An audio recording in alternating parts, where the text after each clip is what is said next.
Busril MPH selaku Direktur Rumah Sakit Ahmad Muhtar Bukit Tinggi. Pagi, Pak. Pagi, Pak. Kemudian di sebelah beliau telah hadir Dr. Yose Rizal, spesialis kulit kelamin. Pagi, Dok. Pagi, Dok. Baik, pagi pemirsa. Pemirsa juga dapat menyaksikan tayangan ini di kanal-kanal media sosial RSAM, dan juga pemirsa juga bisa menyaksikan di aplikasi mobile RSAM yang bisa diunduh di Play Store.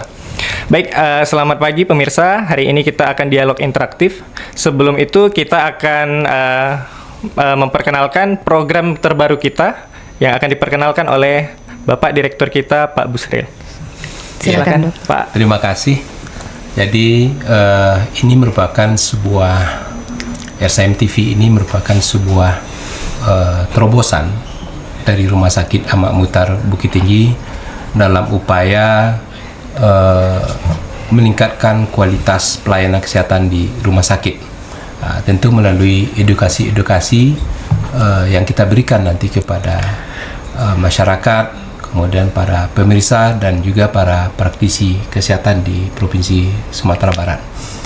RSAM TV ini merupakan produk inovasi murni dari Rumah Sakit Ahmad Muhtar Bukit Tinggi yang tentu bertujuan menyampaikan informasi-informasi terkait dengan layanan-layanan yang tersedia di Rumah Sakit Ahmad Muhtar Bukit Tinggi, termasuk sarana prasarana, peralatan, kemudian SDM, jadwal, dan lain-lain sebagainya.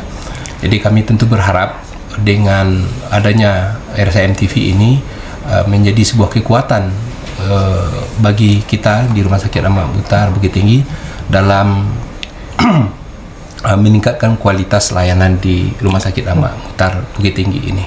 Dan ini merupakan program interaktif perdana bagi kita. Sebelumnya kita sudah mempunyai banyak program-program sebetulnya yang bisa dilihat di beberapa media RSAM, tapi khusus untuk dialog interaktif ini merupakan program perdana, dan mudah-mudahan dengan jadwal yang disusun oleh tim nanti dialog interaktif ini merupakan sebuah program yang berkelanjutan nanti yang bisa kita laksanakan setiap hari, dan di sini akan terjadi interaksi nanti antara dokter-dokter kita, para praktisi kesehatan kita, kemudian tenaga-tenaga pendukung lainnya di rumah sakit ini dengan masyarakat-masyarakat yang ingin memperoleh informasi tentang Rumah Sakit Ahmad Muhtar Bukit Tinggi. Baik, Pak. Terima kasih atas penyampaian program RSAM TV. Oke, baik. Mungkin untuk berikutnya kita lanjut ke Dr. Yose. Gimana kabarnya, Dok, pagi ini, Dok? Alhamdulillah sehat. Baik, dokter, kayak tema kita hari ini dermatitis. Untuk kasus dermatitis sekarang meningkat ya, Dok ya, semakin banyak di masyarakat. Mungkin dokter bisa menjelaskan sedikit apa itu yang dimaksud dengan dermatitis, Dok? Ya, terima kasih. Ya, selamat pagi para pemirsa RSAM TV dimanapun berada, yang dimanapun bisa menyaksikan siaran kami ini, bahwa penyakit dermatitis ini lazim di masyarakat ya. Kalau bahasa medisnya dermatitis artinya peradangan pada kulit. Kalau dalam bahasa sehari-harinya orang mengenalnya ekzim ya. Iya, Ya. Dan kalau bahasa nenek moyang kita orang menyebutnya semacam penyakit biring. Biring. Jadi banyak di masyarakat ya. Oke. Dan penyakit dermatitis ini ditandai dengan adanya kemerahan pada kulit ya, karena berbagai faktor penyebab.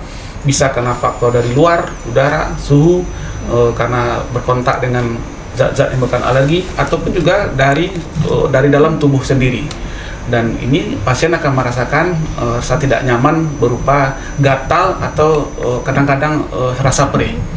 Dan kulitnya kadang-kadang agak bersisik atau mungkin ada berkeropeng yang muncul dan menimbulkan rasa tidak nyaman pada pasien. Itulah dermatitis tersebut.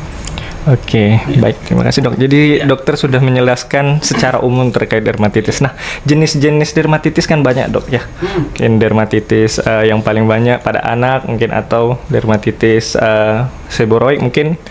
Boleh dijelaskan sedikit, Dok? Ya, terima kasih. Jenis-jenis. Jadi kalau dermatitis ini memang banyak ya, dibagi oleh beberapa ahli. Ada yang membaginya berdasarkan penyebabnya ya, mungkin kita kenal dermatitis kontak ya, karena memegang deterjen gatal-gatal, atau dia pakai jam tangan yang warnanya logam atau nikel gatal-gatal juga. Ada yang membagi berdasarkan lokasi badan yang terkena, misalnya dermatitis di wajah saja, atau dermatitis di tangan saja, atau dermatitis di kaki saja. Ada lagi orang yang membagi peradangan kulit ini berdasarkan kejadiannya, ada yang akut kurang dari 6 minggu, atau ada yang udah kronis, udah lama. Ya, di pembagian dermatitis ini bermacam-macam. Cuma yang banyak kita anut adalah pembagian dermatitis berdasarkan penyebabnya. Ya, saya contohkan seperti pertanyaan tadi, dermatitis pada bayi. Ya, masih pada bayi sering ditandai dengan bayi-bayi umur bawah 2 tahun, kemerahan pada pipi kiri dan kanan. Ya, kalau dalam bahasa medis dikenal dengan istilah dermatitis atopik. Kalau bahasa sehari-hari orang bilang biring susu. Biring susu. Ya, biring susu. Masih ada ya. Ya, dan kalau di masyarakat kita dia menuduh itu gara-gara menyusukan anak tidak benar. Mungkin air susu emaknya, ibunya netes ke bayinya. Nah, itu sebenarnya tidak demikian. Ya, di dermatitis atopik pada bayi ini sebangsa biring atau dermatitis pada bayi-bayi yang sedang menyusu. Ini lazim bisa karena pemicunya karena faktor genetik dari mama papanya, dan juga kena faktor lingkungan dan makanan yang pada bayi. Nah, pada orang dewasa ya, pada bapak-bapak atau ibu-ibu pekerja, sering dermatitis ini muncul karena pekerjaannya. Contohnya kalau ibu-ibu yang ke dapur, ke sumur, atau yang sering berkontak dengan deterjen, menimbulkan panas-panas, kemerahan pada tangan, gatal, dan kulitnya melepuh bahkan bersisik. Begitu juga dengan bapak-bapak pekerja di sektor-sektor sektor perumahan, atau yang bekerja sebagai tukang bangunan, gatal-gatal karena sudah megang semen, ya, atau di perbengkelan karena megang oli, ya, atau juga karena pertanian karena kena pupuk ya, di banyak faktor penyebabnya. Dan itu juga dermatitis bisa dipicu oleh makanan tertentu, sehingga orang mengatakan saya sudah makan telur, ikan atau ayam gatal-gatal dok ya bisa juga. Yang jelas dia menimbulkan peradangan dan sensasi gatal pada kulitnya. Ya, itu kira-kira gambaran umum tentang dermatitis dan klinisnya. Baik dok, izin bertanya dok, begini dok, kadang ada pasien misalnya datang gitu dengan keluhan, saya sebelumnya tidak ada alergi sesuatu, tetapi dari nanti usia remaja muncul. Kadang kan seperti yang dokter jelaskan tadi, kalau dermatitis bisa dari bayi, remaja, dewasa, bahkan setelah usia tua munculnya. Apakah itu bisa muncul sewaktu-waktu dok, atau mungkin ada faktor lainnya dokter? Bisa. Jadi kadang-kadang ada juga dermatitis ini yang pada bayi, pada anak-anak dia aman-aman saja, bersih-bersih aja. Setelah dia masuk usia sekolah atau mahasiswa, mulai muncul dermatitisnya, radang kulitnya. Bisa juga dipicu karena stres emosional. Ya, pada orang-orang yang ketakutan ya, kecemasan karena mau ujian ya, pada orang yang kesulitan hidup lah, beban hidupnya berat ya, sehingga stresor emosionalnya memicu beberapa sel emas yang ada di badannya untuk memecahkan histamin sehingga menimbulkan sensasi gatal. Ya, bisa picu juga karena karena masalah rumah tangga, ya, masalah rumah tangga atau beberapa problem hidup lain yang juga memicu emosional sehingga merangsang munculnya gatal. Kemudian dengan perpindahan tempat, ya, seseorang yang biasanya berada di tempat dingin tiba-tiba kayak kita Bukit Tinggi lah, berpindah ke tempat panas, itu juga memunculkan peradangan atau gatal pada kulit. Ya, jadi banyak faktor pemicunya. Yang jelas penyakit dermatitisnya penyebabnya ada dan bukan penyakit gaib. Jadi Dr. Jose, ini saya jadi ingat ya, saya pernah berkonsultasi dengan Dr. Jose beberapa waktu yang lalu. Ada gatal-gatal di sekitar wajah, di kuning dan di samping ya. Saya konsultasi dengan beliau. Setelah diperiksa, wah ini Pak Direktur ini kurang tidur nih. Disarankan oleh beliau perbanyak tidurnya, istirahat cukup. Dan saya lakukan apa yang disampaikan oleh Dr. Yose tadi. Ternyata sembuh ya. Nah itu salah satunya bisa ya. Benar. Jadi itu yang mungkin dikenal dengan istilah dermatitis seboroid. Seboroid ya, yang memang ada kaitannya dengan pola tidur. Ya. Kenapa? Karena pada jam 10 malam sebenarnya kita harus tidur. Ya, bukan saya menyuruh orang tidak tidur malam ya. Karena memang jam 10 malam ini adalah terjadinya perbaikan dari sistem kekebalan pada kulit. Ya, nanti pada orang yang telat tidur atau yang terlalu lelah bekerja, kadar minyak yang ada di kulit kepala, wajah dan badan itu akan mengganggu. Dan kalau pada kulit kepala menimbulkan sensasi gatal dan kulitnya akan terkelupas, itu yang dikenal dengan ketombe. Ya, bahasa Minangnya kalimumu, orang bilangnya kalimumu. Dan pada usia-usia tua, ya dermatitis seborrheic juga menimbulkan rasa tidak nyaman pada wajah, gatal, bersisik, sehingga orang-orang tua mengatakan bahwa wajahnya rasa-rasa amu, rasa-rasa kutu. Padahal dicari amu atau kutu nggak ketemu. Ya, dan dia merasakan gatal ketika dia selesai mencuci wajahnya, atau selesai berwuduk atau mencuci wajah, terasa kok setelah cuci wajah kok tambah gatal ya, karena itu adalah pertemuan antara minyak dengan air sehingga menimbulkan sensasi gatal, karena air itu akan menjadi bersenyawa dengan minyak tersebut dan menimbulkan rasa tidak nyaman di wajah. Dermatitis seborrheic. Memang anjurannya adalah memang tidurlah 10 malam yang 6 sampai 7 jam. Kalau tidur larut malam itu tidak bagus ya pada kulit, bukan kulit kusam ya, tidak bercahaya dan juga terpengaruh emosi. Nanti kalau kita tidurnya 10 malam, insya Allah akan terbangun di jam 5 itu saya akan terbangun dengan sendiri tanpa dibangun. Iya. Sangat inspiratif sekali ya dokter. Jadi sudah banyak dokter Yose menjelaskan terkait dermatitis, jenis-jenis dermatitis ya, dan juga banyak penyebabnya. Oke, kemudian secara umum nih dok, untuk pencegahan dermatitis, mungkin ada orang yang mungkin dia memang riwayat atau sejak kecil. Ya. Dermatitis bisa dicegah, ya, karena memang dermatitis ini diberi obat itu tidak menyembuhkan, tidak sembuh, hanya mengurangi. Pasien sendirilah yang akan menyembuhkan dirinya, menghilangkan gejala. Contohnya pada orang-orang yang menderita dermatitis kontak ya, radang kulit karena pemakaian deterjen, maka sebaiknya dia tidak menggunakan deterjen atau dia memakai pelindung tangan, pelindung dirinya supaya kulitnya tidak berkontak dengan deterjen, atau dia mengganti deterjennya. Ya, karena tidak semua deterjen itu ada di pada seorang. Ya, kalau cara-cara dahulu, ini kita kan mencuci nggak pakai apa nih? Yang merek-merek pakai yang sekarang ini pakainya sabun batang, sabun coklat, obat, sama sabun telepon ya, yang jarang menimbulkan. Sekarang ada lagi. Susah ya, anak-anak muda sekarang nggak tahu lagi rumah Baca-baca. Ya, kalau sekarang yang kita temukan sekarang itu rata-rata iritatif terhadap tangan. Karena zat kimianya akan melarutkan protein kulit ari yang akan pada kulit, sehingga ketika kita memegang deterjen atau kena minyak, kena pupuk atau kena megang racun atau logam, itu akan menimbulkan sensasi hawa panas pada kulit. Yang mati memakai pelindung diri atau mengganti bahan yang berkontak dengan tersebut. Bukan saya nyuruh dia berhenti bekerja ya, tidak ya, karena nanti ekstrim pula. Pak Yose ini suruhnya orang berhenti bekerja ya. Sedapat mungkin ya, dia memperhatikan dirinya. Dan kalau bisa dia memakai pelembab ya, memang dianjurkan pelembab ini bukan hanya tabu, karena kalau dulu zaman kita kecil Pak Direktur ya, pakai pelembab ini perempuan ya biasa ya, namanya perempuan, kita dibilang lecet perempuan ya kan.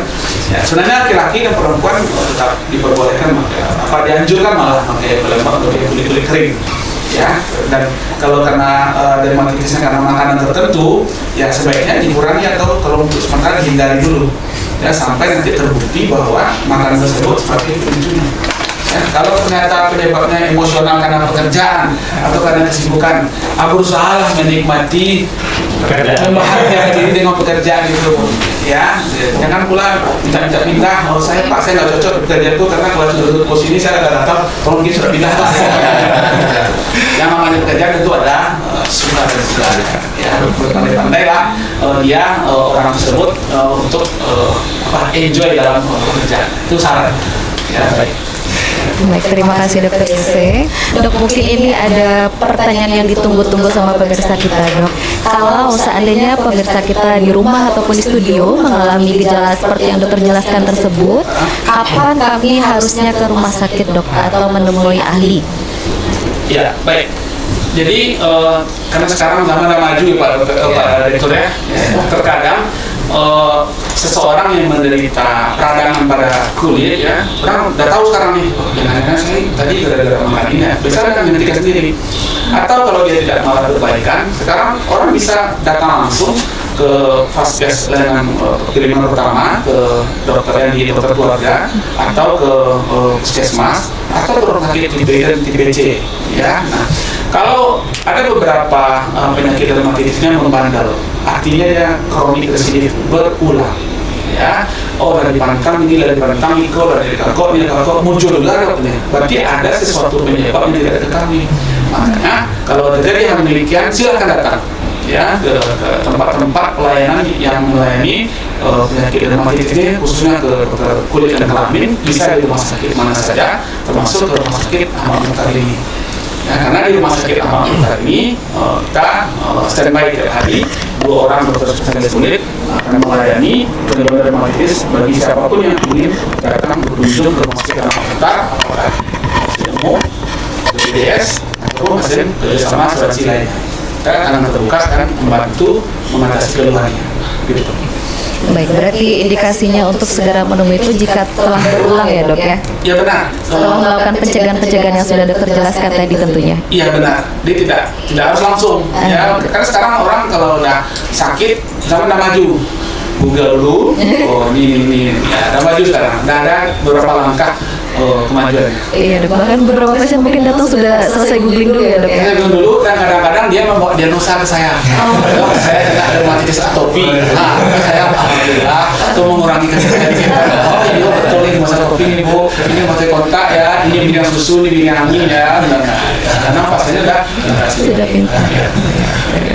Baik, terima kasih Dr. Yosi. Kita mungkin pindah dulu ke pertanyaan ke Pak Direktur tadi terkait masalah penyakit kulit. Mungkin sudah panjang lebar dijelaskan oleh Dr. Yosi. Sekarang Pak Direktur bagaimana mungkin dukungan layanan untuk masalah-masalah kulit terkait di rumah sakit kita Pak? Iya, pada saat ini di Rumah Sakit Mukhtar Tinggi sudah tersedia dua orang spesialis kulit kelamin. Dan salah satunya adalah Dr. Yosi, dokter. Jadi dokter yang mempunyai ilmu luar biasa. Dan kita sudah mengatur jadwal melalui kawan-kawan di pelayanan, melalui bagian pelayanan. Layanan yang kita sediakan itu di Poli dari hari Senin sampai hari Jumat itu di Poli. Dan mungkin ada kasus-kasus cito yang mungkin masih masuk ke IGD, itu bisa dikonsultan setiap waktu kepada dokternya, dokter Yosi dan dokter Yola. Ya, apa saja bisa dikonsultan. Dan pada prinsipnya kami di rumah sakit ini, manajemen tentu apa yang menjadi kebutuhan layanan dari dokter-dokter kulit kita ini kita coba sediakan, baik itu sarananya, peralatan pendukungnya, maupun obat-obat penunjangnya. Dan kita juga menyiapkan beberapa sarana pusat diagnostiknya. Jadi penyakit kulit ini kan selalu bisa dilihat dengan mata telanjang saja. Beberapa memang harus kita tegakkan ya, misalnya melalui tes-tes tertentu ya. Tesnya itu dokter Yosi ya. Tes apa saja yang harus kita persiapkan melalui manajemen, apa sarana-sarananya. Dan selanjutnya kami juga berkomitmen bagaimana penyakit kulit ini bisa terus berkembang di rumah sakit Mukhtar begitu. Dan ketika itu butuh penanganan lebih lanjut, kita sediakan ruangan. Untuk saat ini yang bisa digunakan oleh kawan-kawan kulit kelamin itu bisa di ruangan Cinomato. Ya Pak ya, Cinomato itu bisa dipergunakan, atau mungkin ruang-ruang lain yang memang bisa kita kolaborasikan dalam pelayanannya. Tapi tentu pada prinsipnya ini penyakit kulit ini kadang-kadang penyakit yang menular juga ya. Ada ya beberapa yang tentu kita lebih antisipasi dari sewaktu melakukan perawatan penanganan lebih lanjutnya. Jadi tidak mungkin bercampur aduk seperti itu saja. Kita siapkan semua sarana pendukung untuk itu. Gitu. Baik, terima kasih Pak Direktur. Jadi pemirsa jangan takut ya kalau misalnya memang ada keluhan-keluhan kulit di fase pertama memang sudah tidak tertangani, mungkin ada indikasi rujuk, tenang, kita punya dokter spesialis kulit di Rumah Sakit Ahmad Muhtar Bukit Tinggi. Tentunya kita juga punya fasilitas yang lengkap ya dok ya. Ya. Oke, baik. Dokter, mungkin saya mau konfirmasi ulang, dok. Beberapa warga mungkin masih menganggap kalau dermatitis ini merupakan penyakit gaib kayak gitu, dok, atau guna-guna gitu. Jadi ada beberapa pemirsa mungkin di rumah yang tidak usah berobat, di rumah saja, atau ke ahli ilmu yang lainnya seperti itu, dok. Mungkin bisa diberikan gambaran sedikit, dok, komplikasi atau apabila penyakit ini tidak kita obati, perburukannya nanti di pasien bagaimana, dokter? Ya, terima kasih. Silahkan, dok. Jadi memang dulu ya orang menganggap penyakit kulit ini identik dengan gaib ya, dengan guna-guna ya. Kalau di daerah Minangkabau orang mengenanya biriang ya, penyakit biriang ya. Ya sebenarnya biriang itu hanya istilah saja, eksim radang kulit. Ya, dia bukan penyakit gaib, ada penyebabnya. Ada pemicunya ya, seperti disebut tadi karena makanan, stres emosional, juga bahan-bahan tertentu juga karena cuaca ya. Nah, dulu ya nenek moyang kita kalau memang kena penyakit dermatitis atau biriang ini memang pengobatan tradisional karena dulu dokter belum ada. Ya, dokter belum ada dan itu turun temurun sampai sekarang dan memang ada penyakit tertentu, penyakit dermatitis tertentu yang justru membaik setelah memakai obat tradisional. Itu tidak bisa kita pungkiri. Cukup dengan air putih katanya sembuh ya, karena pemicu dihindari, atau dengan mengoleskan beberapa minyak atau dedaunan juga membaik karena pemicu juga dihindari juga. Ya, dia tidak dilarang sebenarnya. Cuman kadang-kadang tertentu justru malah kebalikannya. Ada penyakit dermatitis atau radang kulit tertentu yang setelah diberi obat-obat ramuan-ramuan tradisional malah memburuk dia. Ya, nah ini yang kita takutkan. Kalau sudah tadi memburuk atau kulitnya melepuh itu baunya minta ampun. Busuknya luar biasa. Sudah bercampur ya, Sudah bercampur karena rusaknya protein kulit ini menimbulkan smell atau sensasi bau yang tak terkira. Dinding pun lengket baunya nih. Ya, sehingga orang dulu merasa jijik dengan penyakit kulit ini. Sebenarnya bagi kita orang medis, siapa lagi yang akan menolong pasien ini kalau bukan kita? Ya, dan melalui kanal RSAM TV ini saya menghimbau kepada masyarakat kita ya. Saya tidak melarang masyarakat kita untuk menggunakan pengobatan tradisional, tapi alangkah lebih tepatnya datanglah ke fasilitas kesehatan di rumah sakit, ke puskesmas atau ke dokter layanan primer untuk mengobati penyakitnya. Ya, nanti akan dijelaskan bahwa penyebabnya ini. Karena semua dokter kita yang baik dokter di puskesmas atau layanan primer itu sudah dibekali dengan ilmu dermatitis ini. Karena ini menjadi kompetensi mereka. Apa yang terjadi ketika penyakit dermatitis ini tidak diobati? Dia bisa menimbulkan komplikasi. Akibat garukan yang terlalu kuat akan menimbulkan lecet pada kulit dan itu sumber masuknya kuman. Itu justru akan menimbulkan infeksi, menimbulkan malah demam jadinya. Ya. Kemudian penyakit dermatitis yang tidak diobati bisa berubah menjadi nanti sisi tambah tebal. Kalau dalam dunia medis dikenal dengan erythroderma, kalau dalam bahasa sehari-hari orang bilangnya biriang asok. Ya, di kulitnya bakabui. Ini sisi kulit arinya menggelupas semuanya sehingga pasien merasa kedinginan dan kulitnya bisa bengkak. Ya, dan dia bisa merasa lebih stres lagi karena dia akan takut didekati orang menganggap nih jangan-jangan nih kena kutuk nak. Nah, entah siapa pula yang mengutuk kan. Nih, itu komplikasinya. Kemudian komplikasi ketiga, ya, ini ibu-ibu biasanya yang perempuan-perempuan. Apa yang terjadi ketika dermatitis radang kulit ini tidak tepat pengobatan? Justru setelah selesai pengobatan tertentu tidak tepat, kulit menjadi hitam. Dulu merah dok, kini jadi hitam dok. Datang lagi ke saya minta diputihkan lagi. Pengaruh estetika ya dok ya. Nah itu jadi masalah, Ya, nah itu beberapa komplikasi yang muncul dan yang terakhir menimbulkan rasa rendah diri atau percaya diri. Ya, sering beberapa anak-anak gadis, anak muda umur 20-an yang menderita dermatitis ini pertanyaan dari ibunya malah muncul, ya, kenapa ya cari jodoh itu? Masalah kan, ya, bisa saya bantu pula di biro jodoh pula, jodoh dari tangan ambur bu, Tuhan dan ya, begitu jawabannya. Baik, terima kasih Dokter Yose. Baik, terima kasih Dokter Yose atas jabaran terkait dermatitis sudah panjang lebar mulai dari pengertian, penyebab, kemudian jenis-jenis, pencegahan, bahkan tadi sampai pengobatan hingga komplikasi ya dok ya. Nah, baik, mungkin bagi pemirsa yang ada pertanyaan, baik itu di dalam studio maupun di luar studio terkait penyakit dermatitis ini, kita akan tampung selagi kita masih berada di dialog interaktif ini. Jika ada, silakan langsung disampaikan. Mungkin bisa saya bantu. Sering pertanyaan ini terwakilkan ke saya melalui pasien. Ya, silakan Baik, dok. silakan dok. Apakah penyakit ini menular? Iya itu dok. Dia penyakit kulit melepuh, bersisik gatal, bintik-bintik merah ini sering pasien dijauhi oleh keluarga sendiri. Jangan lalu di kamar remboyo, pindah lalu katanya kan, takutnya menular. Atau jangan pakai sabun saya, jangan pakai sendal saya, atau jangan duduk dekat-dekat dengan dia. Ya, sebenarnya saya jawab di sini, sebenarnya penyakit dermatitis atau eksim ini dia hampir sebagian besar tidak menular. Sebagian besar. Ya, tidak menular ya, kecuali yang memang ada faktor koinfeksinya karena bakteri atau jamur ditumpangi pada dermatitis mungkin menular, tapi sebagian besar ya, hampir mendekat 100% dia tidak masuk penyakit yang tidak menular. Ya, dan tidak perlu kita sebagai tetangga atau orang awam menjauhi dia, apalagi sebagai keluarga untuk mengasingkan dia, mengisolasi dia atau memisahkan piring, gelas, handuk segala macam. Tidak perlu, karena dermatitis radang kulit bukan termasuk penyakit yang menular. Termasuk juga perawatan di bangsal ya, di sini rumah sakit Ahmad Muhtar saya tekankan kepada seluruh staf medis bahwa ini bukan penyakit menular ya. Justru ini penyakit yang harus didekati. Tapi pastinya salami dia, dekati hatinya supaya nanti timbul hormon kegembiraannya, hormon endorfin, sehingga mempercepat penyembuhan dan mengurangi rasa gatalnya. Betul dok. Gitu. Berarti harus bahagia kuncinya Harus dok ya. bahagia, Iya. ya. Karena ingat ya, kebalikan kalau stres tadi menimbulkan rasa gatal.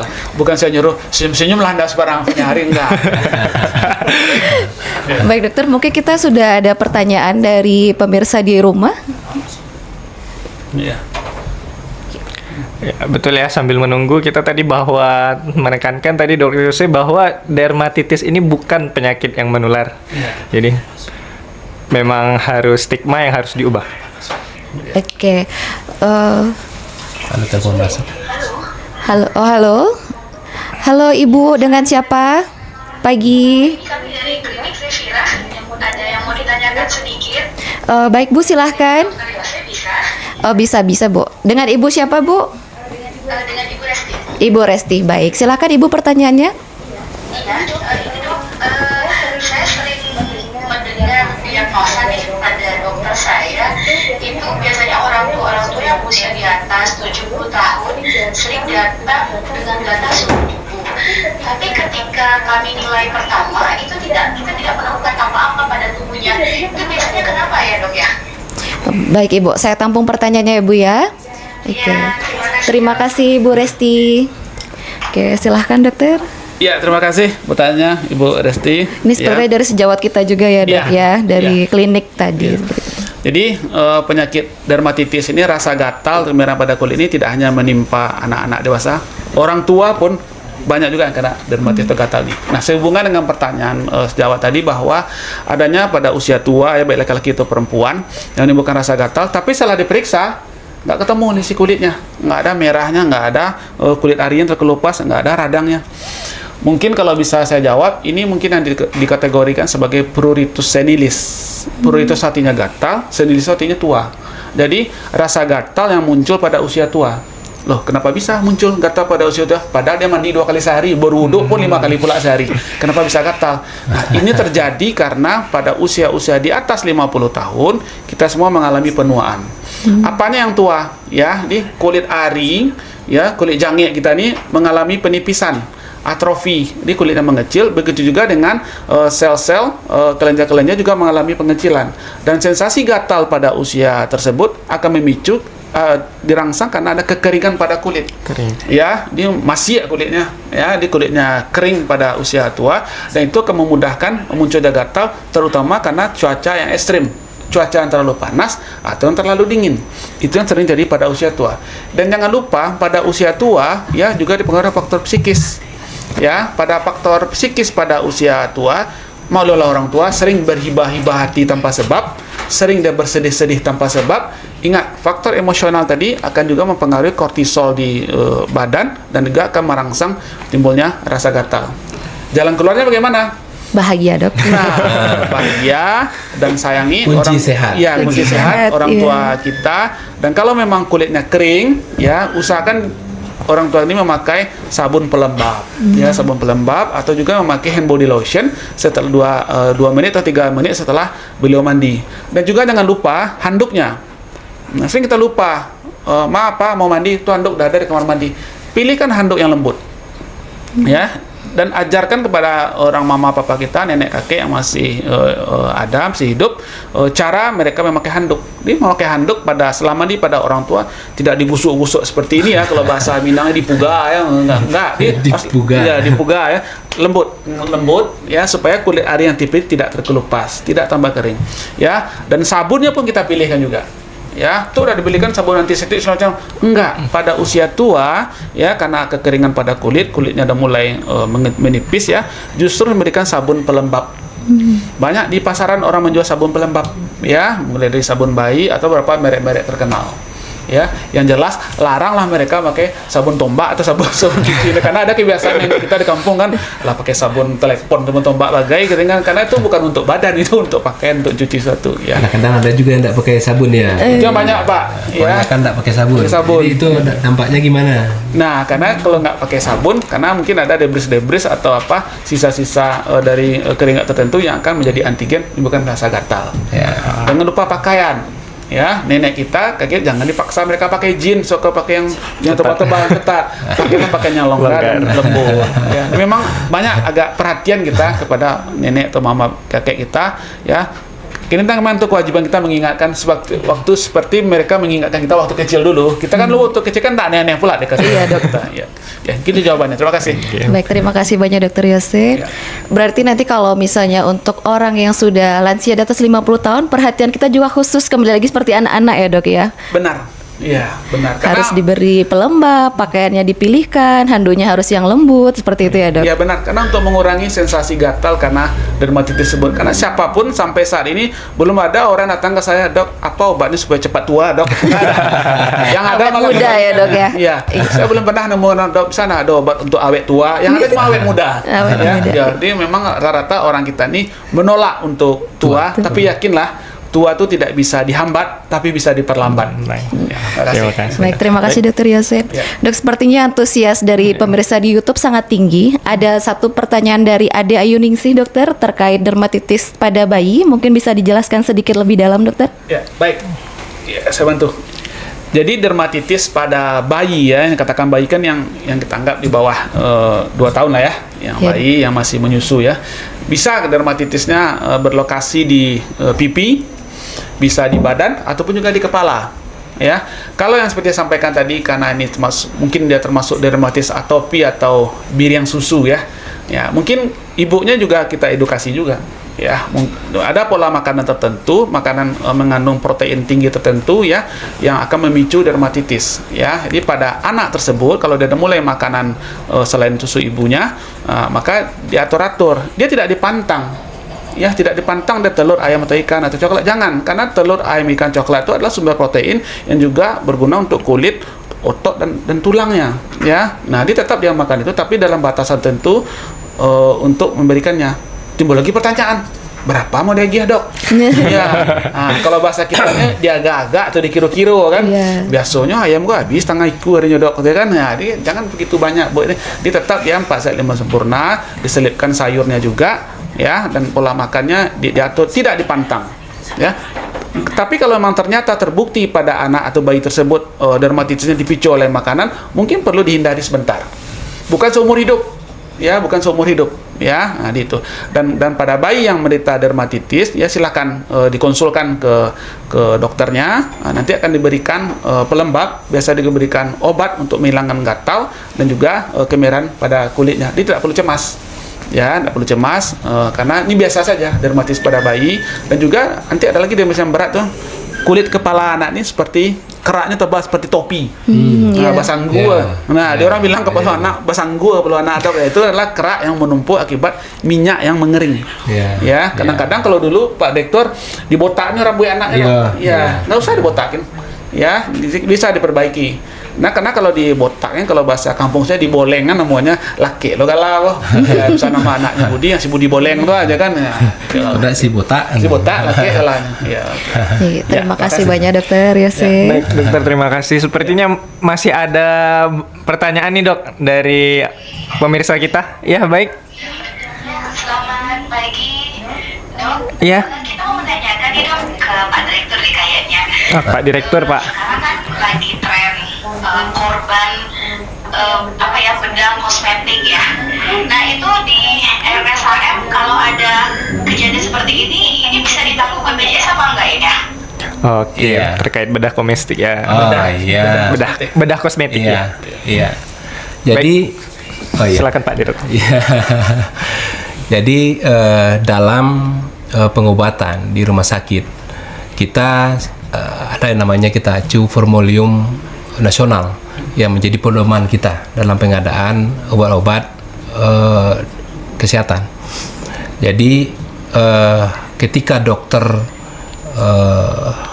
mendiagnosa kemudian membuat resep, tentu obat-obat yang disediakan oleh rumah sakit yang mengacu pada formularium rumah sakit itu tadi yang kita penuhi.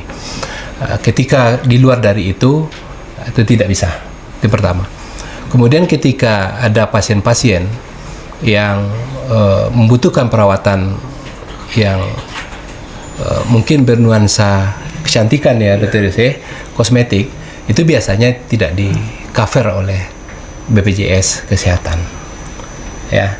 Jadi ada beberapa layanan yang tidak di cover oleh BPJS Kesehatan. Misal saja mungkin bekas luka ya, bekas luka di wajah. Ketika kita ingin menghilangkan bekas luka itu menjadi lebih baik dan cantik, itu tidak bisa Tidak di cover di-cover oleh BPJS Kesehatan seperti itu. Baik, terima kasih Pak Dirut atas penjelasannya. Memang terkait kosmetik ini belum di cover oleh BPJS, tapi terkait penyakit-penyakit insya Allah akan ditanggung. Baik, apakah dari pemirsa masih ada pertanyaan?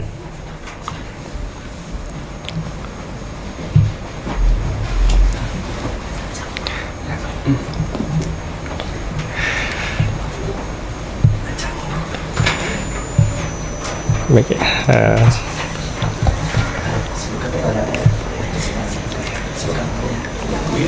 Lanjut.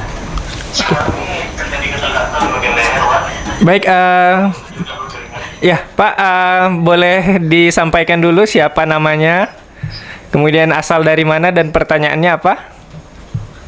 Oh iya, sebelumnya perkenalkan Pak, nama saya Afgan.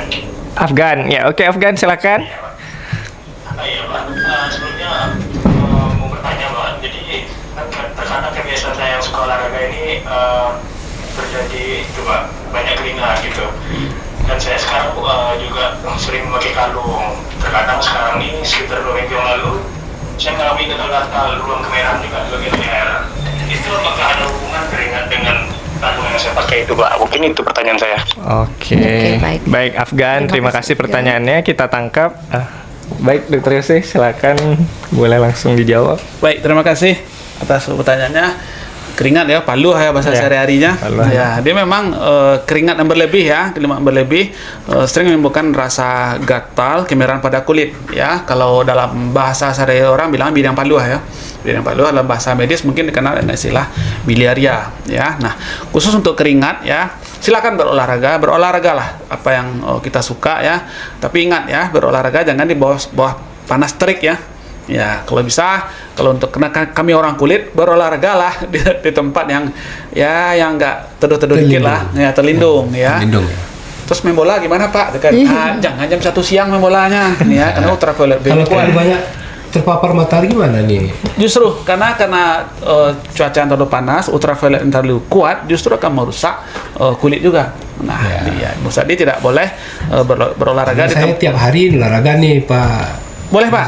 Iya. Setiap pagi. Ya, berolahraga lah sebelum jam 10 pagi atau setelah jam 4 sore. Nah, itu waktu yang tepat. Karena ultraviolet B-nya yang merusak kulit itu berada di antara jam 10 sampai jam 3 sore. ya di kita boleh. Jadi silakan Afgan berolahraga ya, dan setelah berolahraga ya kalau sedapat mungkin beberapa saat segera mandi, dibersihkan badannya, jangan dibiarkan kering 2 jam pula karena itu sumber jamur ya, tidak dermatitis ya, tidak dermatitis yang muncul, jamur malah tinea ya bahasa seharinya ya, panau atau kuro yang muncul nanti kan ya. Jadi begitu juga dengan kalung ya, pemakaian kalung ya boleh karena itu masuk aksesoris bagi seseorang, merupakan jati diri seseorang. Silakan Anda memakai kalung yang terbuat dari logam atau logam mulia. Tapi kalau ternyata kalung tersebut menimbulkan sensasi panas atau gatal pada kulit, jangan dipakai. Ya, mungkin nikel yang ada pada kalung tersebut tidak menimbulkan reaksi alergi pada kulit kita. Terus kalau kalungnya di leher saya pindah kaki gimana Pak? Sama saja. Jadi tetap boleh kalungnya. Tapi saya tetap ingin pakai kalung Pak. Gantilah kalungnya dengan bahan yang tidak sama dengan kalung Anda sebelumnya. Gitu. Dia tidak dilarang karena itu termasuk aksesoris dan jati diri seseorang. Ya, oke. Itu jawabannya Afgan. Ya. Ya. Baik Afgan. Oke. Oke, baik dokter, sepertinya antusias dari pemirsa sangat tinggi. Ada telepon lagi nih dok, masih bisa kita angkat dokter? Boleh. Baik, silakan. Selamat pagi, dengan siapa? Halo? Pagi, dengan ibu siapa ibu? Selamat pagi ibu. Ibu Anissa. Baik ibu, silakan pertanyaannya. Dari media. Kalau di rumah sakit tadi memang dana kalau awal bisa di rumah sakit kalau lagi mana itu program sama Tuhan bahasa beliau itu dirawat kalau bisa terima kasih. Waalaikumsalam. Terima kasih Bu Anissa atas pertanyaannya. Jadi Bu Anissa ini bertanya dokter, beliau terkena biriang katanya dok, tapi sudah tebal, sudah ke fase 1 namun tidak membaik. Apakah nanti jika beliau datang ke rumah sakit, apakah perlu dirawatkan atau tidak, atau bagaimana dokter? Silakan dokter Yose. Izin jawab Pak Direktur. Ya, rumah sakitnya punya Pak Direktur. Iya. Jadi memang ada beberapa penyakit dermatitis yang berat, yang berulang, yang kronik residif, yang bahasa kitanya MADA namanya kan ya, MADA yang timbul. Nah kalau dia ternyata begitu mengganggu pada pasien ya, apakah mengganggu karena gatal yang hebat, atau mungkin karena sisik terlalu tebal, atau mungkin keluarga menganjurkan untuk dirawat dengan tangan terbuka. Kalau memang ada indikasi rawatnya, insya Allah kita rawat. Dan Rumah Sakit Ahmad Mukhtar menyediakan fasilitas rawatan untuk pasien-pasien kulit ya, umumnya atau pasien dermatitis. Nanti setelah dirawat di ruangan tertentu ya, sesuai dengan fasilitas yang dimiliki oleh pasien, apakah dia BPJS atau umum ya, nanti kita akan rawat bersama, kita lakukan pemeriksaan laboratorium, dan kalau perlu, kalau ada gangguan nanti dari hasil labornya atau gangguan organ dalam, kita akan rawat bersama dengan bagian tertentu. Yang paling sering ya bagian kulit ini terlibatnya dengan bagian penyakit dalam. Dan biasanya pasien-pasien penyakit dalam kita, pasien kulit khususnya dermatitis yang membandel atau yang tebal, busuk atau berbau, itu kita rawat bersama dengan bagian penyakit dalam. Ya, di Rumah Sakit Ahmad Mukhtar, welcome menerima pasien rujukan, siapapun yang ingin datang untuk dirawat, baik yang dari Sumatera Barat ataupun dari Sumbar Rio Jambi atau Sumatera Utara bagian selatan ya Pak Direktur ya. Ya. Bukan pula kami nyuruh minta-minta dirawat. Nah, kadang-kadang ada pula pasien yang datang indikasi rawat tidak ada, tapi dia merasa nyaman nih Bukit Tinggi. Dok, bisa nggak dirawat agak 2 hari psikodok? Kan? Nah, nego pula dia sama saya kan ya. Nah, ya kalau tidak ada indikasi rawat inapnya sebaiknya jangan ya. Karena kalau boleh memilih, enaklah tidur di kasur kita daripada kasur rumah sakit. Berarti RSAM nyaman. Nyaman ya. Dan satu lagi, terkadang ada pasien rawatan dermatitis, pasien kulit ini yang beratnya sudah harus pulang.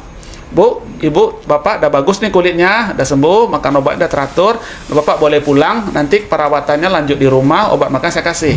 Yang tadi apa? Penolakan dari pasien. Psiko, salah Pak. Karena di sini ada perawat yang memperhatikan dia. Ini sering pada usia tua. Kenapa? Kalau di rumah anak cucu sibuk semuanya, Pak Dokter.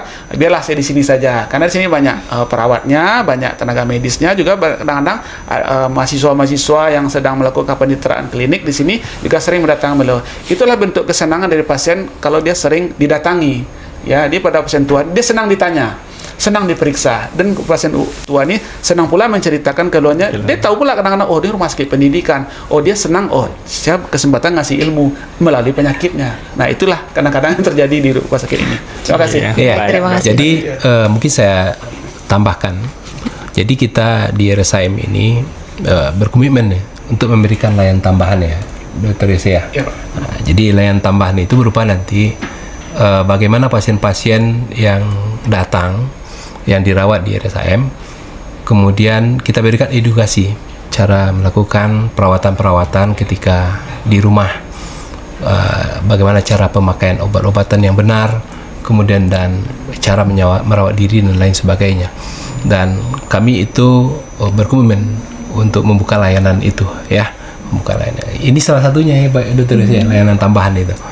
Kemudian untuk pemeriksaan secara berkalanya di BPJS Kesehatan dalam melakukan pemantauan dan pengendalian itu mereka kan juga ada kunjungan lanjutannya. Nah, ketika memang mereka butuhkan kunjungan lanjutan itu tidak ada masalah, dan tentu kita akan berikan akses kepada masyarakat yang ingin mendapatkan kemudahan-kemudahan dalam masuk ke RSAM nantinya. Yang jadi permasalahan sekarang, kadang-kadang masyarakat belum memahami benar bagaimana supaya bisa masuk dengan mudah ke RSAM. Karena dengan sistem yang dilakukan secara berjenjang pada saat ini, pasien-pasien itu justru setelah ditangani di FKTP, di layanan tingkat pertama, kemudian mereka masuk ke layanan-layanan FKTP. Jadi di bawahnya RSAM ada rumah sakit tipe D, ada rumah sakit tipe C. Kebetulan di regional utara ini ada beberapa orang dokter spesialis kulit ya, Dokter Yose ya. Nah, kalau di RSAM kan kita ada 2. Kalau di rumah sakit lain mungkin ada juga. Tapi pusatnya sentralnya tentu di sini.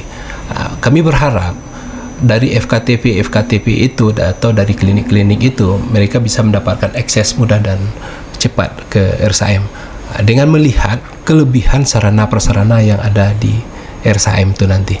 Karena kalau kita tidak melihat kelebihan yang ada itu, mereka akan susah masuk ke RSAM nanti. Ini karena sistem rujukan itu yang membuat seperti itu. Gitu kira-kira. Berarti berjenjang ya dok ya? Iya benar. Baik, terima kasih banyak Dokter Yose, Dokter Pak Dirwood. Begini Dokter Yose, dari kanal YouTube kita itu sangat banyak sekali pertanyaan dok. Tapi beberapa ada yang di luar dari topik dermatitis. Apakah boleh saya bacakan dokter? Boleh Pak Rektor ya? Silakan. Baik, yang ini bisa dijawab. baik, mungkin untuk pertama ada pertanyaan dari Ibu Sri Darmayanti.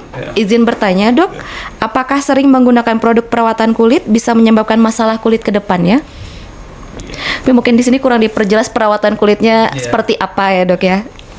Baik, boleh jawab langsung ya? Baik, silakan dokter. Ya, kalau yang namanya produk perawatan kulit itu mungkin cenderungnya ke kosmetik ya. Ya, mungkin ibu-ibu biasanya. Ibu, Tapi bapak-bapak ada juga yang pakai kosmetik. Boleh ya dok ya? Boleh ya. Minimal sisir ya, Bos. Sisir ya, minimal untuk perawatan juga tuh rambut. Nah, memang ada produk-produk tertentu ya yang kadang-kadang tidak cocok sama seseorang. Ya, artinya apa? Ini bukan perkara mereknya, mungkin isinya. Ada konten ingredient dari kosmetik tersebut, apakah dia pelembab bedaknya, blush on atau alas bedak atau maskara atau lipstick segala macam ya. Nah, kadang-kadang ada beberapa tersebut yang menimbulkan sensasi panas atau gatal pada kulitnya. Dia tidak dilarang sebenarnya, dan juga tidak dianjurkan. Maksudnya gini, tidak ada penganjuran tertentu pada seorang, oh jika Anda pelembab pakailah produk merek ini ya, atau tipe enggak, karena memang itu tergantung tipe kulit masing-masing ya. Dia ada pada orang-orang tertentu cocok dia pelembabnya yang ini, oh dia pakai ini terus, tiba-tiba ada bujuk dari kawannya, coba pakai yang ini, nggak cocok dia. ya nggak cocok ya, makanya si yang tidak cocok kembalilah dia ke yang cocok semula. Nah, di produk-produk perawatan kulit yang berlebihan maksudnya mungkin pemakaian terlalu tebal ya. Biasanya makainya secukupnya supaya lebih kinclong, lebih putih seperti Leminho misalnya kan, di tabah-tabah, di lepohnya tabah-tabah di sini kan. Tentu ketebalan itu juga menjadi benda asing pula bagi wajah atau tempat yang akan diaplikasi, dioleskan. Atau dia makainya berlebih. Ya, orang pakai bedak 2 kali sehari, agak capek, rencana pakai 10 kali sehari kan. Nah, itu juga menimbulkan iritan malah nanti terlalu kuat, dan menggosoknya tidak benar pula ya. Cara mengoleskannya dengan lembut, dengan smooth, justru dipuga pula gini-gini kan supaya mengelupas pula kulit sebenarnya katanya kan. Ya, itu juga tidak apa juga ya, tidak dianjurkan juga. Di kosmetik pada seseorang dia tidak dilarang. Silakan. Ya, silakan dan pakai kosmetik, tapi pilih, kita yang tahu. Terus gimana caranya Pak saya tahu kosmetik ini cocok sama saya atau enggak?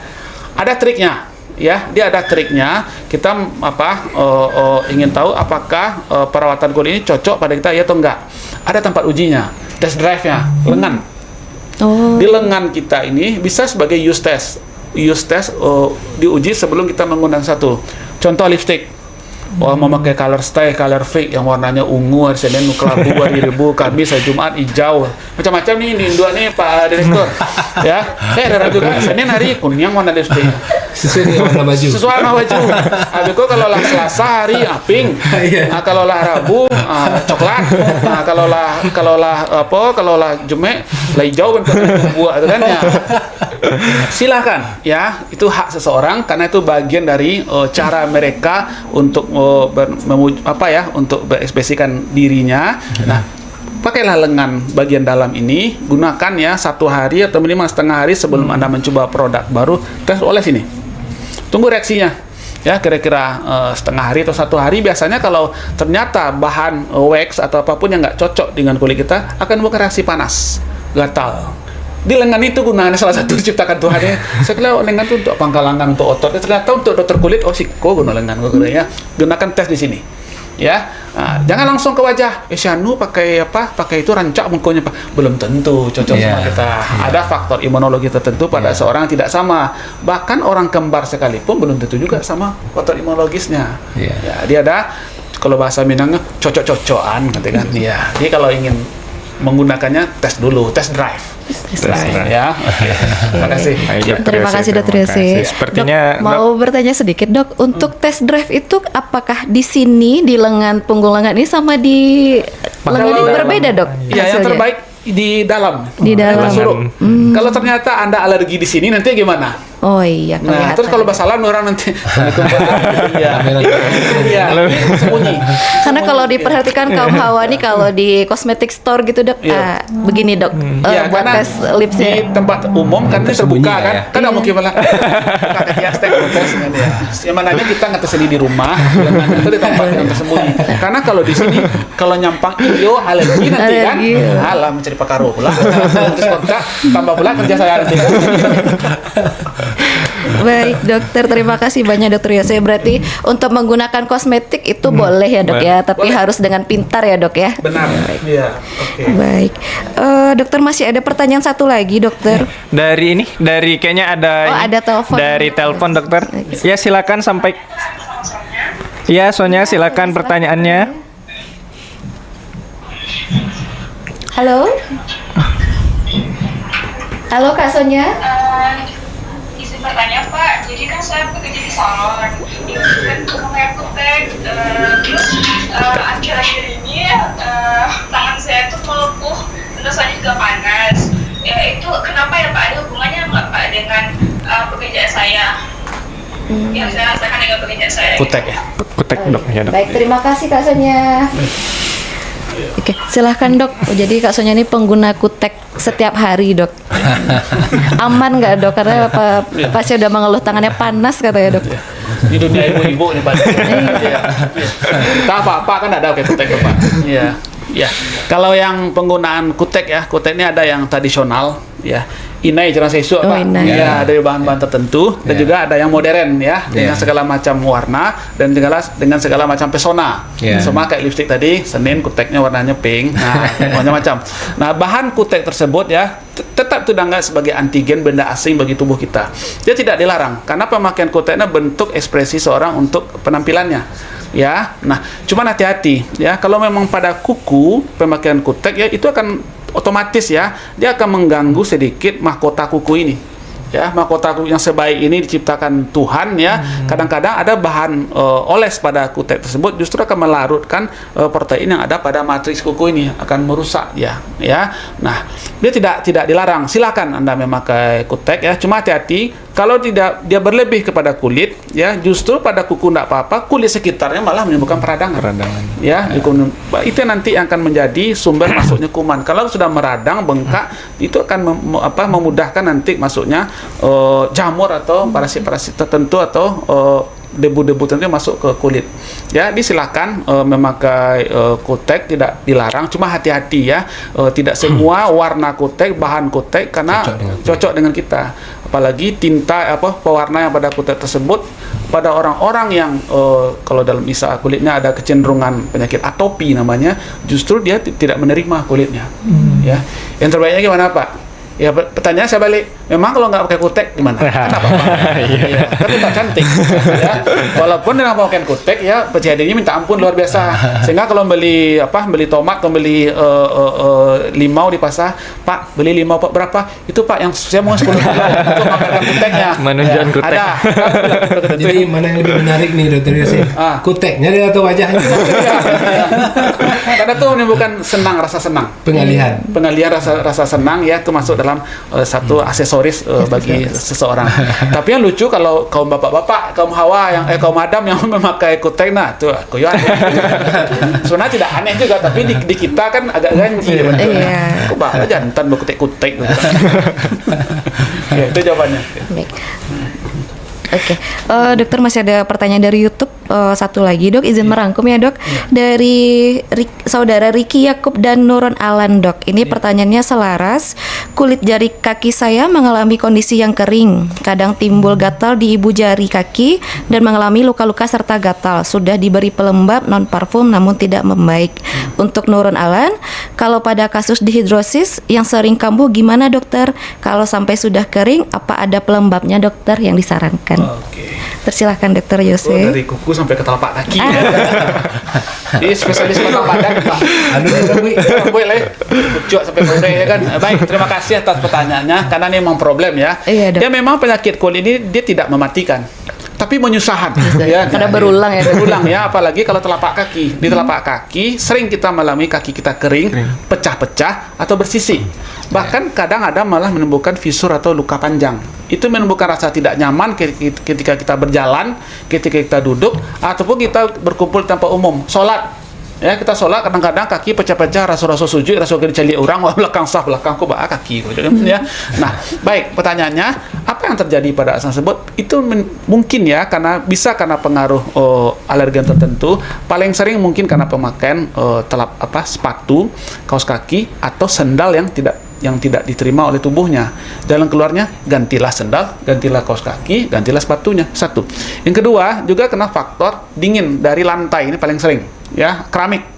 Ya, pada orang tertentu justru dia harus saya anjurkan memakai sendal dalam rumah. Di dua sendalnya. Dalam rumah, Cik, luar rumah, Cik. Nggak terbiasa bentuk itu dodok. Harus dibiasakan. Ya, tidak ada yang tabu. Di kecil awak orang kaya, memang tuh kulit kaya, Bu. Ya, di kulit orang kaya itu mau pakai sendal di dalam rumah karena dinginnya keramik tersebut akan menyebabkan kekeringan pada kulit. Di kulit ini bisa pecah-pecah, retak-retak. Ke kamar mandi pun dia harus pakai alas kaki. Ya, ini faktor dari luar. Nah, faktor dari dia sendiri mungkin ada dia kekurangan cairan, mungkin dia kurang minum, ya, kurang mensuplai makanan vitamin A atau sayur atau buah. Dan juga jangan lupa ada satu keadaan neurodermatitis yang karena dipicu oleh psikis. Sama seutak nih tiap hari sadoalah keripikian yo. Ada masih kulitnya, ya. Nah, enjoy. Nah, dan pada orang tersebut silakan memakai pelembab ya, atau pelembab pas minimal hand body lotion ya, pakai 2 kali sehari ya, setelah dia mandi pagi atau sebelum tidur pakailah pelembab. Pelembabnya apa yang cocok dok? Terserah apa saja. ya, mau pakai pelembab Indonesia, mulai yang internasional sampai yang tradisional. Ada yang tradisional, ada minyak apa nih Pak Direktur di kampung kita, minyak cilik kerambi orang bilang dulu kan, minyak tanah. Oh iya. Coconut oil. Nah, kalau bahasa populer itu kan minyak, itu kan pelembab. Pelembab bisa dioleskan di tempat yang kering tersebut karena dia akan melembabkan stratum corneum, lapisan kulit air yang mengelupas tadi. Nah, tapi kalau tidak mempan juga gimana Pak? Silahkan ya, boleh datang ke rumah sakit. Jangan-jangan ada jamurnya juga, mungkin ada bakterinya juga, atau mungkin peradangan sudah terlalu dalam. Mungkin kita perlu membelikan obat-obat anti radang atau histamin, kortikosteroid ya untuk mengurangi derita yang dialami oleh pasien tersebut. Bagaimana kalau saya mencuci Pak? Saya mencuci, kalau kaki saya kering karena deterjen. Apakah saya berhenti cuci Pak? Tidak usah berhenti cuci. Pakailah sepatu bot atau bungkui kaki jasoi kiri kanan. Karena jadi terhindar dari timpahan air deterjen tersebut. Ya, itu mungkin itu bisa membantu. Ya, terima kasih. Baik, terima kasih dokter. Terima kasih banyak dokter Yose. Baik pemirsa, jadi kalau seandainya di rumah mungkin masih ada keluhan terkait penyakit kulit, baik itu dermatitis ataupun penyakit lain, silahkan datang ke Poliklinik Kulit RSAM. Kami siap melayani dengan hati. Baik, Dokter Yose, Pak Direktur, karena waktu membatasi, kita mungkin sudah sampai di ujung acara. Sebelum kita tutup, kita minta closing statement masing-masing dari Pak Yose ataupun Pak Direktur. Mungkin Pak Direktur terlebih dahulu, silakan Pak. Iya. Kami Rumah Sakit Ahmad Mukhtar Bukit Tinggi tentu berkomitmen memberikan layanan yang terbaik kepada seluruh masyarakat yang hadir ke Rumah Sakit Ahmad Mukhtar Bukit Tinggi. Bukan masyarakat saja, bukan pasien saja, tapi seluruh pengunjung yang hadir di Rumah Sakit Ahmad Mukhtar Bukit Tinggi ini akan kami coba layani dengan sebaik-baiknya. Dan kami akan mencoba apa yang menjadi sarana pendukung dari rumah sakit ini menjadi rumah sakit yang terbaik dan terdepan di Provinsi Sumatera Barat, akan coba kami penuhi dan fasilitasi dengan sebaik-baiknya. Mungkin itu. Baik, terima kasih Pak Direktur. Terima kasih Pak Direktur. Silahkan Dokter Yose. Iya, karena saya di bidang penyakit kulit ya, saran anjuran kepada pemirsa semua, masyarakat kita dimanapun berada, yang namanya kulit sehat itu memang agak susah juga mencarinya, karena siapapun orangnya ya pasti dia pernah menderita atau gangguan pada kulitnya. Tapi tidak perlu risau, tidak perlu takut, dan tidak perlu panik ya. Apapun kelainan kulit yang menimpa kita, ada jalan keluarnya ya. Contoh pada topik kita hari dermatitis atau peradangan ya, bisa diatasi. Ada cara-caranya. Kalau ternyata Bapak Ibu jauh dari Rumah Sakit Ahmad Mukhtar, bisa mencari fasilitas kesehatan terdekat, atau pada praktis buka Google. Nah, buka Google silakan. Itu banyak sekarang dibikin artikel-artikel anjuran-anjuran tentang perawatannya. Jadi tidak perlu takut, tidak perlu risau, dan tidak perlu pula menduga bahwa penyakit kulit ini identik dengan guna-guna atau segala macam. Tidak perlu, karena semuanya di zaman yang serba canggih ini bisa dibuktikan semua dengan ilmiah. Itu saran. Terima kasih. Baik, terima kasih Dokter Yose. Baik, terima kasih Dokter Yose, Pak Direktur. Ya. Baik pemirsa, kita telah sampai di ujung acara. Semoga hari ini terkait tema mengenal penyakit dermatitis ini membawa manfaat bagi kita semua, pemirsa yang ada di studio maupun di luar studio, bagi masyarakat luas di sekitar Rumah Sakit Ahmad Mukhtar Bukit Tinggi. Baik, saya Dr. Anfal Kaifa. Dan saya Dokter Jati beserta kru yang bertugas pamit undur diri. Sampai jumpa. Assalamualaikum warahmatullahi wabarakatuh. Assalamualaikum warahmatullahi wabarakatuh.